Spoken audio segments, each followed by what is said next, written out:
Michael Burchick. I'm a member of the Knights of Columbus, Prince George's Council.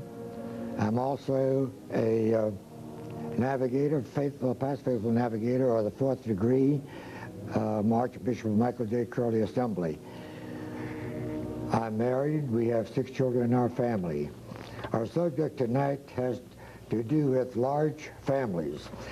Our panelists for this evening, first we have Professor Damian Fedoryka, professor at Christendom College at Front Royal, Virginia. Next we have Patricia May, a doctor of nursing. And then we have George Wilkinson, a general lawyer practitioner in Hyattsville. Since the subject has to do with large families, I think it appropriate to ask the first question, the number of children that each of you have in your family. We have 10 children in our family. 10 children? Right. We have 7 children. 7. And we have 12 children. Would you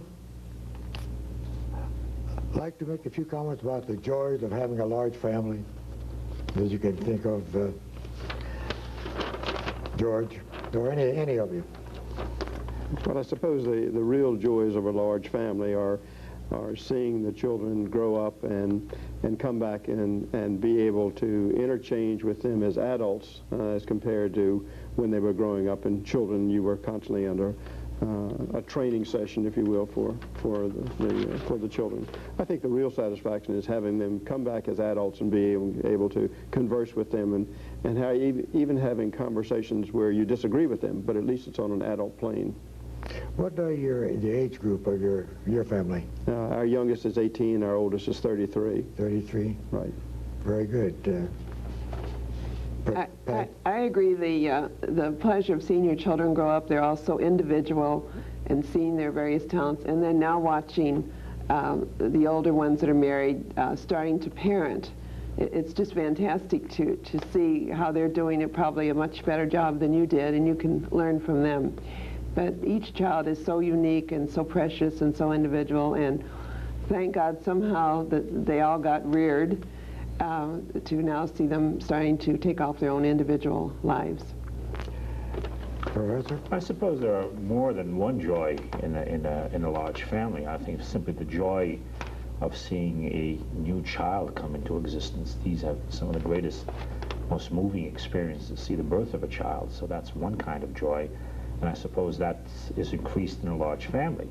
But I think there's another kind of joy when you see the child whom you love, who's such a great gift, also going in the direction that you know is going to be good for it.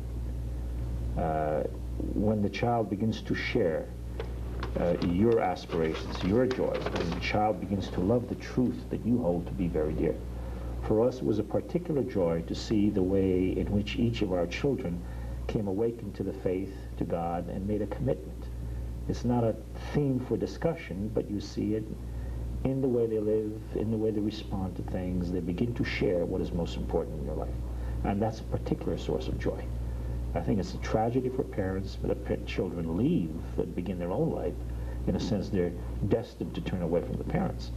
But when they turn away and you know that they're turning towards something of great importance, of great value, when they maintain their faith, I think this is the greatest joy that you can have in a family. And of course, if there are more children turning in that direction, the greater is the joy.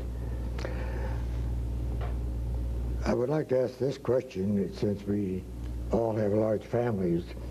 Did you have any family planning concerns that with the children that you did have? Planning of any kind, or is it just you put your faith in God that He would take care of all? For example, in my case, we had 6 children, and every time that we had a child, God took care of each one that came along, and so we had no problems there. So in your case, did you have any problems in this area? Well, I would say that when I came along, got out of Georgetown in '57, there was a very strong teaching that against the use of contraceptives.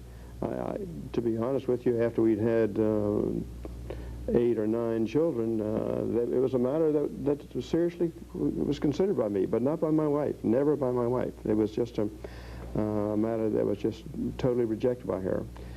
What I have come to believe in my later years is that really contraception is just an indication, like the tip of the iceberg.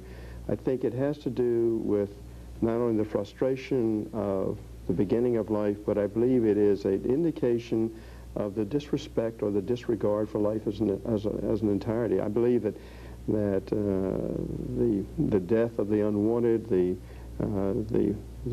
movement that we see afoot today to abort babies, I think the movement that we see to put older people to sleep, mercy killing, I think all of those things really are just little indications of just how poorly life is considered, how so insignificant life is considered. And unfortunately, it begins at a very basic level, at perhaps the most basic level in the marriage act itself.